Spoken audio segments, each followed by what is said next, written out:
The terminal buzzed with the usual early morning rush, people dragging luggage, coffee cups in hand, announcements echoing through the air. At Gate 23, passengers lined up for Flight 972 bound from New York to Los Angeles. No one could have guessed that this ordinary flight would soon turn into a story that would move millions around the world. Among the travelers was Margaret Collins, a quiet woman in her late 60s. She wore a modest blue sweater and carried a small brown handbag. Her movements were slow but graceful, and there was a calm dignity in her eyes, the kind of look only a person with a long life of service carried. She smiled softly at the flight attendant who greeted her.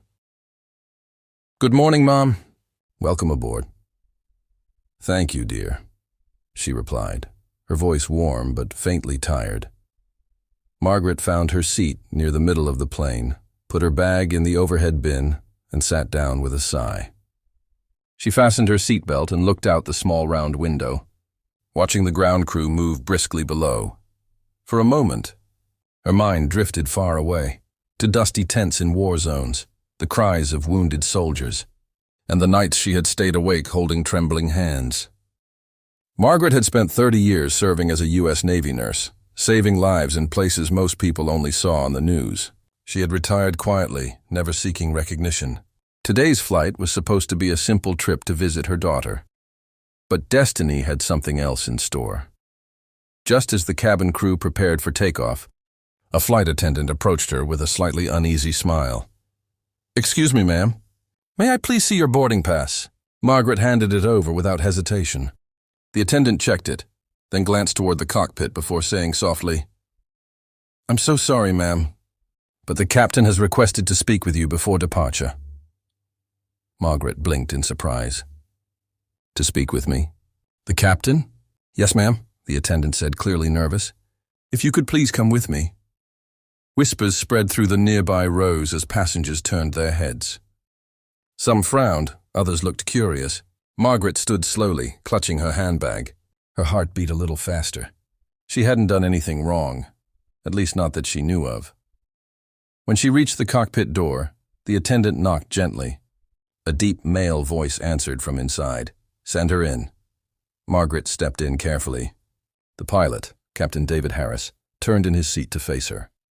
He was in his early 40s, tall, sharp-featured, and composed. But there was something conflicted in his expression, a mix of respect and discomfort. "Ma'am," he said quietly, "are you Margaret Collins?" "Yes," she replied, confused. Captain Harris took a breath. "I'm very sorry, ma'am, but I'm going to have to ask you to step off this flight." The words hit her like a wave. She stared at him, not sure she had heard right. "Excuse me? Did I do something wrong?" He looked away, his jaw tightening. "No, ma'am, not at all. This is not about anything you did, but I have to insist. Please, gather your things and deplane." The flight attendant behind her shifted uncomfortably. The passengers nearby craned their necks to see what was going on. Margaret's cheeks burned with embarrassment. People were watching. She had never felt so small. With trembling hands, she picked up her bag and slowly made her way down the aisle. Murmurs rippled through the cabin. A man whispered to his wife, "Why is the old lady being kicked off?" Margaret didn't look back. She stepped through the door, her eyes stinging, and walked back into the terminal. She sat down on a bench near the window, staring blankly at her ticket. "What did I do?" she whispered to herself. Her heart ached. For all her years of service, all her sacrifices, this was how she was being treated, like an inconvenience. Meanwhile, inside the cockpit, Captain Harris sat silently. The co-pilot glanced at him, puzzled. "Sir, are you sure about this?" Harris nodded slowly, eyes fixed ahead. "Yes, she can't be on this flight." 9 minutes later, Flight 972 was in the sky. The clouds parted as the jet climbed higher, sunlight filling the cockpit. Captain Harris exhaled deeply and reached into his uniform pocket. He pulled out a small folded photograph, a young Navy medic smiling beside a group of wounded soldiers. It was his father's old photo, and standing beside his father in that same picture was Margaret Collins. His voice cracked as he whispered, " 'She saved my dad's life.'" He looked out the window toward the vast blue horizon. Then, with tears glimmering in his eyes, he raised his hand to his forehead in a solemn salute. As Flight 972 soared westward through clear blue skies, Captain David Harris sat in silence. His hands rested firmly on the controls, but his mind was far away, lost in a storm of memory and emotion. The co-pilot, First Officer Jenna Cole, glanced at him nervously. "Captain," she said softly, "I don't understand. That woman, Margaret Collins, she didn't do anything wrong. Why did you ask her to leave?" Captain Harris didn't answer right away. He stared at the horizon, his jaw tight. Finally, he said, "Because she deserves more than a seat on this plane. She deserves an honor I couldn't give her up here." Jenna frowned. "An honor?" He turned to her, his voice low but steady. "That woman saved my father's life during the Gulf War. She was a Navy nurse back then. My father was a Marine. He was shot during an ambush, bleeding out, left for dead. She found him, carried him through enemy fire, and refused to leave him until he was airlifted out." Jenna's eyes widened. "Oh my God," Harris nodded. "My father used to talk about her. Said she was fearless, called her the angel in white. He told me once, if it weren't for her, you wouldn't even exist." He swallowed hard. "When I saw her name on the passenger list this morning, I thought it couldn't be real. Margaret Collins. I checked the records, same service number." "Same woman," Jenna smiled softly. "So you wanted to thank her?" "I wanted to do more than that," he said, eyes glistening. "I wanted to honor her the right way. But this isn't the place. Not in the air, not in a crowd. She deserves a proper welcome, one that reminds her that her service mattered." Jenna nodded in understanding. "So, what are you planning to do?" He didn't reply, just gave a faint smile and said, "You'll see when we land." Meanwhile, back at the terminal, Margaret sat quietly near the window, her ticket still clutched in her hand. She didn't understand what had happened. Why would the pilot, a stranger, remove her from the plane with no explanation? She tried to hold back her tears. A few passengers who had seen the scene earlier now walked past her awkwardly, pretending not to notice. To them, she was just another elderly woman who had caused some unknown trouble. After a while, a young airport staff member approached her. "Ma'am, Captain Harris left a message for you," he said politely. "He asked that you wait here for a few minutes. There's another flight arranged for you soon." Margaret nodded, though confusion lingered in her eyes. She thanked him quietly and waited. As time passed, she stared out the glass wall, watching planes take off and land. Each jet lifting into the sky made her wonder if her life had somehow become just like those planes, full of journeys that no one truly saw or understood. Then, suddenly, she noticed a movement on the runway. Several airport staff members were gathering near the tarmac. A vehicle with flashing lights rolled to a stop, and beside it stood a man in uniform, Captain Harris himself. Margaret blinked, startled.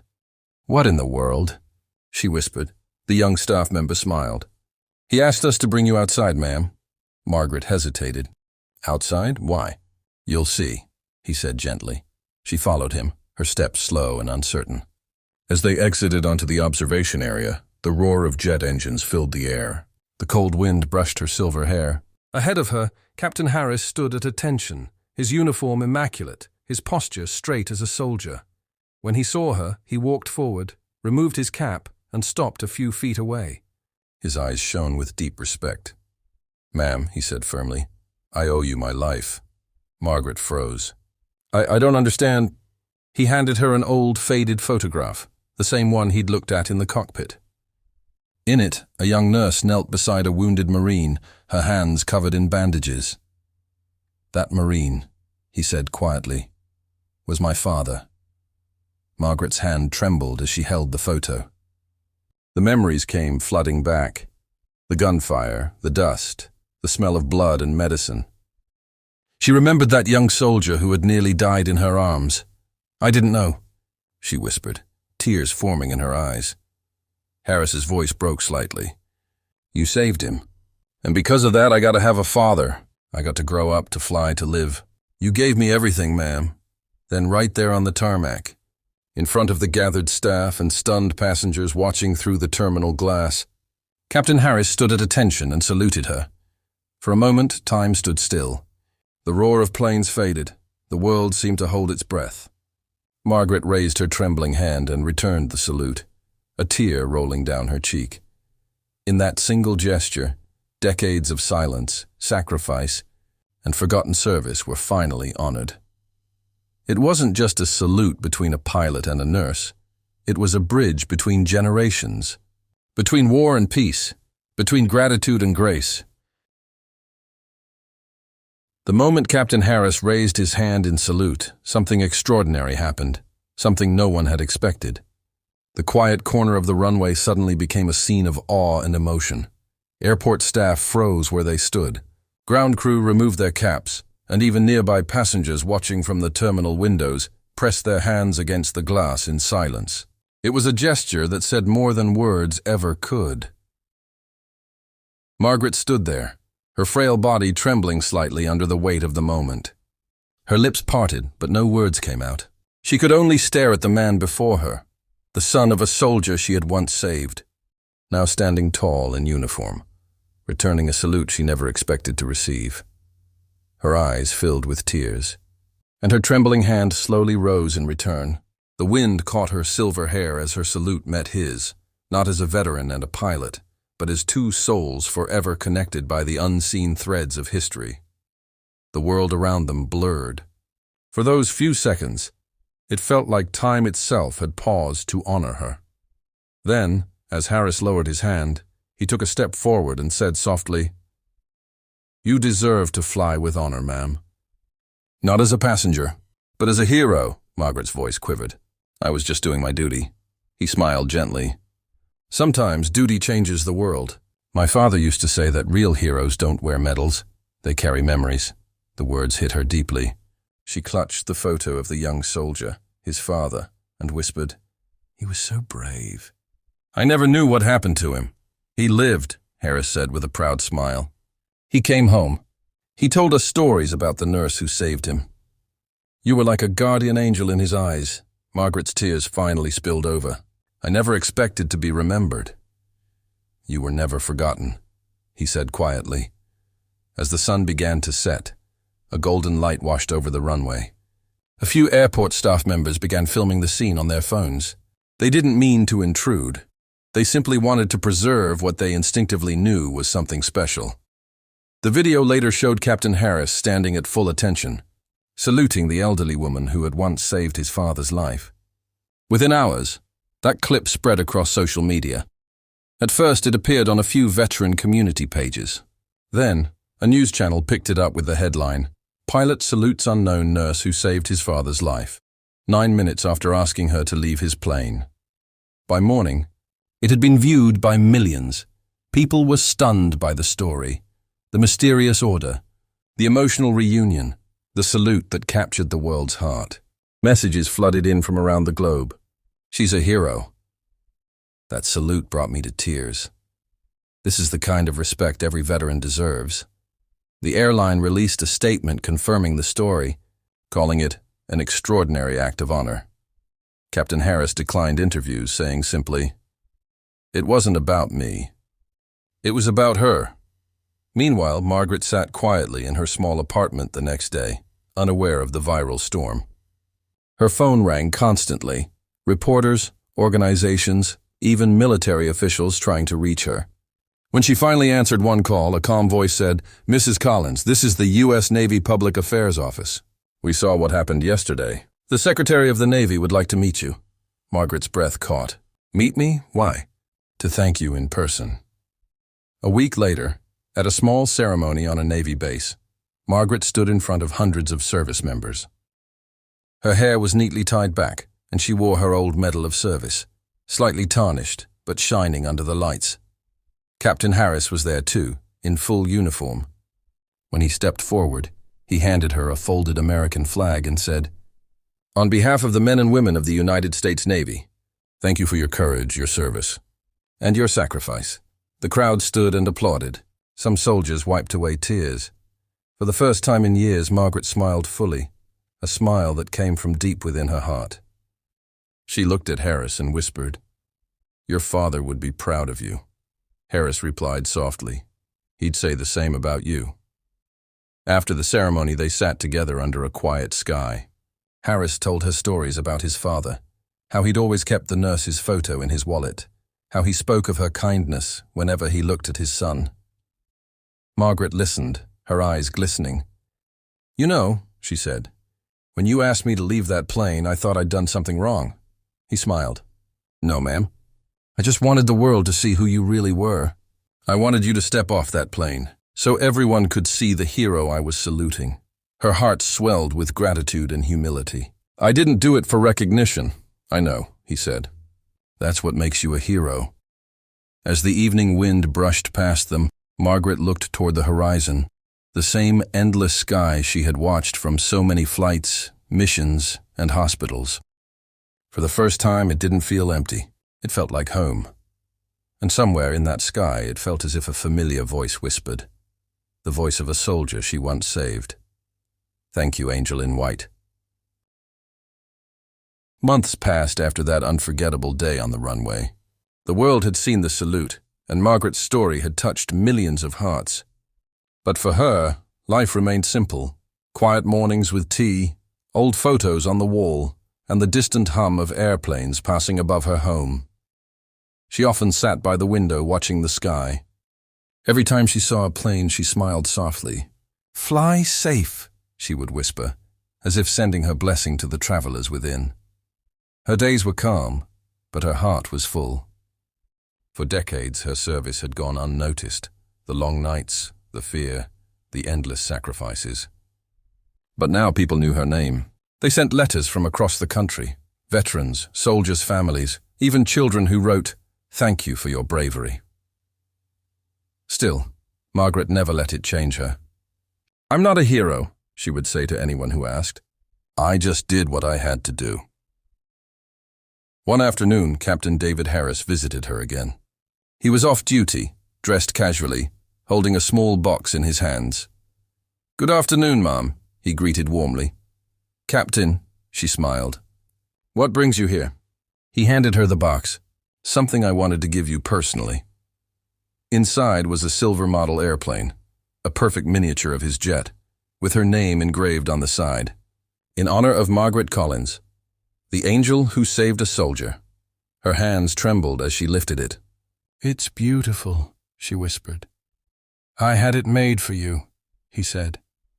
"You see, my airline decided to name one of our aircrafts after you. From next month, Flight 972 will officially be called the Collins Honor Flight. Every time it takes off, your name will fly with it." Margaret covered her mouth, tears filling her eyes. "You didn't have to do that." "I did," he replied gently, "because you're the reason I'm here. The reason I ever became a pilot." They sat together for hours that day, talking about life, service, and the people they'd lost along the way. For Margaret, it felt like closing a circle she didn't know was still open. Before he left, Harris turned at the door and said, "Next week, we're doing a special flight, a veteran's tribute. I'd be honored if you'd join me one last time as my guest in the cockpit." Her eyes lit up like a child's. "One last flight?" He smiled. "One last flight." The following week, the terminal was buzzing again. But this time, it wasn't just an ordinary flight. Cameras flashed, reporters waited, and dozens of veterans in uniform stood near the boarding gate. When Margaret arrived, leaning slightly on her cane, the crowd erupted into applause. Even strangers who had never met her clapped and cheered as she walked slowly toward the plane, the one that now bore her name in shining letters. Collins Honor Flight. She stopped for a moment, tears glistening in her eyes as she read it. "That's me," she said softly. Captain Harris met her at the entrance, offering his arm. "Ready to fly again, ma'am?" "As ready as ever," she smiled.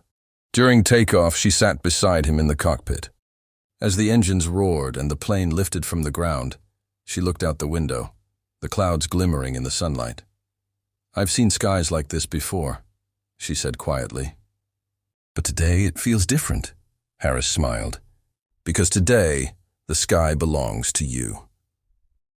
They talked about everything, her days in the Navy, his father's recovery, and the strange way fate had brought them together. There was laughter, a few tears, and a deep unspoken peace between them. When they reached cruising altitude, Harris turned to her. "Ma'am, would you like to make the announcement?"